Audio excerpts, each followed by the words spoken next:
Shalom. Today we're going to continue on with our series in James with chapter 3, verse 1. My brethren, let not many of you become teachers, knowing that we shall receive the stricter judgment. This is about teachers because they have a greater responsibility to be able to guide and instruct and teach others and to raise them up. And so there'll be a stricter judgment, sometimes translated as greater judgment. Verse 2, For in many ways we all stumble.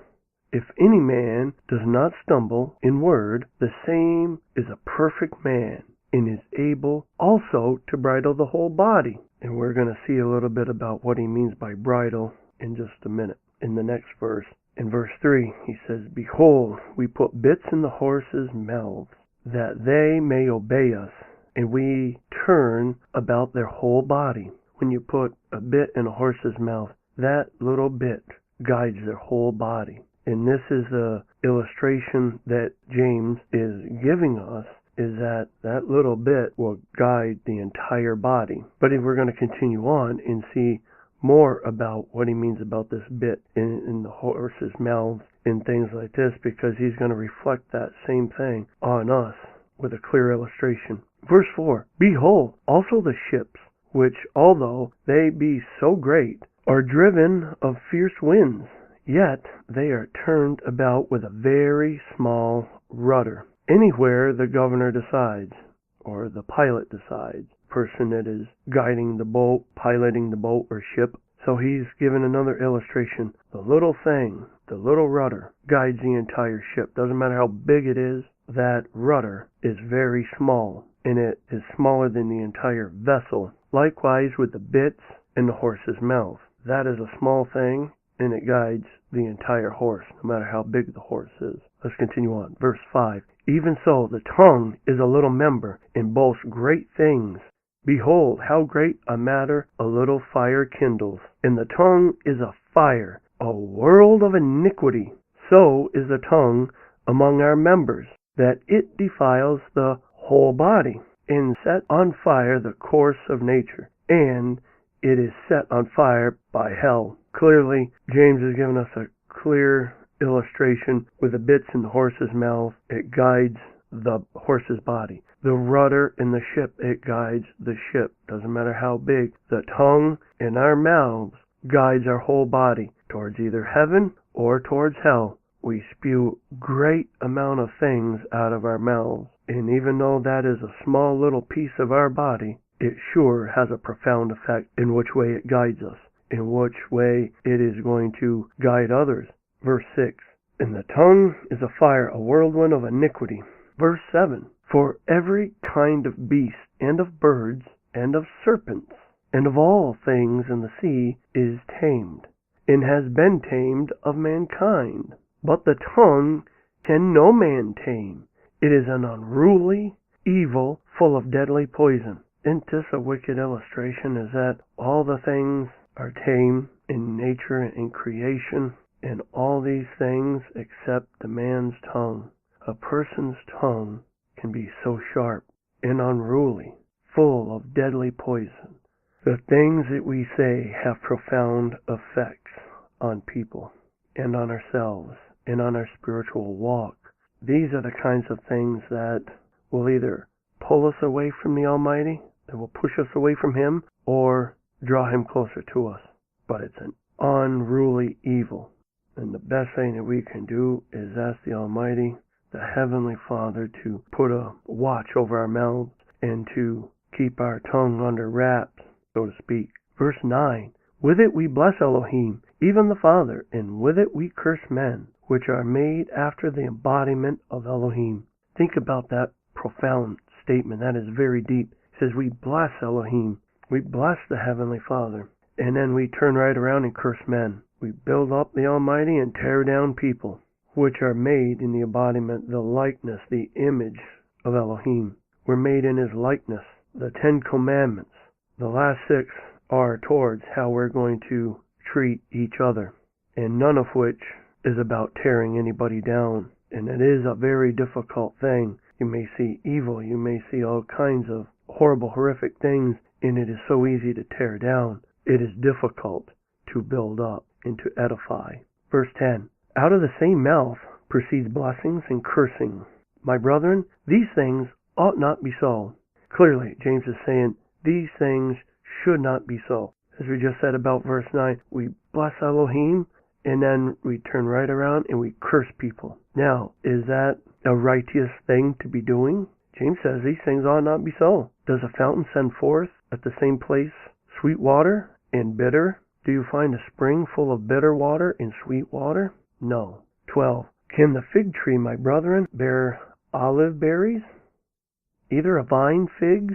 So can no fountain both yield salt water and fresh water? You either get one or the other. You either get the olive berries or the figs. You either get the salt water or the fresh water. Which is your choice? The good or the bad? Verse 13. Who is a wise man and endowed among you? Let him show out of a good conversation his works with meekness of wisdom. He says in verse 13, who is a wise man and endowed with knowledge among you? Let him show out of a good conversation his works with meekness of wisdom. With meekness and with wisdom is what we should do everything. And in good conversation, we show these things. We let works in meekness with wisdom show themselves as a wise man endowed with knowledge. 14. But if all of you have bitter envying and strife in your hearts, boast not and lie not against the truth.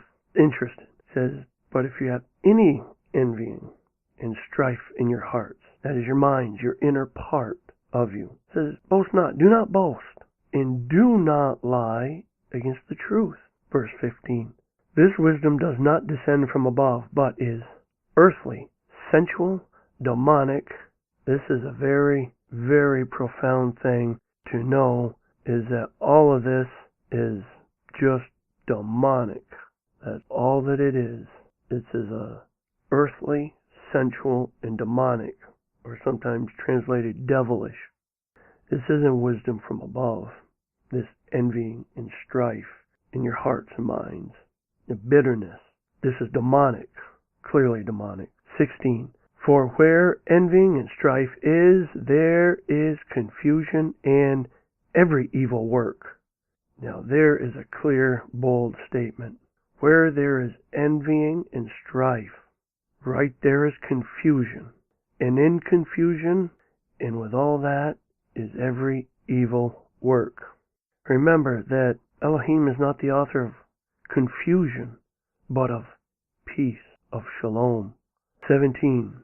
But the wisdom that is from above is first pure, then peaceable, gentle, and easy to be compliant, full of mercy. That is wisdom from above. He has shown two kinds of wisdoms. The wisdom from above and the wisdom that is from below. It's up to you to decide which one you're going to follow. Which one is going to be the one that you're going to align yourself with. The first is demonic and the second is heavenly. A comparison, again, is bitterness, envying, and strife. That is demonic, earthly, sensual wisdom. Earthly wisdom, demonic. But the wisdom that is from above, from the Shemayim, from heaven, from the Heavenly Father, is first pure. Was pure. It's righteous, then peaceable, gentle, and easy to be compliant, full of mercy. Easy to be compliant, easy to be swayed to do the right thing, easy to be swayed to do the righteousness, to walk and be compliant, to walk closer with Yeshua. And good fruits without partiality and without hypocrisy. Without partiality to what I want or I think or I feel or I want to do, and without hypocrisy with trying to live in two worlds and do both and be both. Again, it comes down to which side do you want to align yourself with, the righteous or the wicked. Verse 18, and the fruit of righteousness is sown in peace by those that make peace. The fruit of righteousness is sown in peace by those who make peace. So what he's saying here is righteousness is a fruit, and it is sown in peace by the ones that make peace, by the ones that seek peace, by the ones that want to bring shalom, not chaos, not hypocrisy, and not all this other evil stuff that we had just read back here in verse 14 and 15, but rather in meekness, with wisdom from above that is first pure, peaceable, gentle, compliant, and full of mercy, good fruit, and without all that hypocrisy, without trying to live a double standard, without trying to be hypocritical, without trying to say one thing and do another. These are the ways that we need to walk and follow.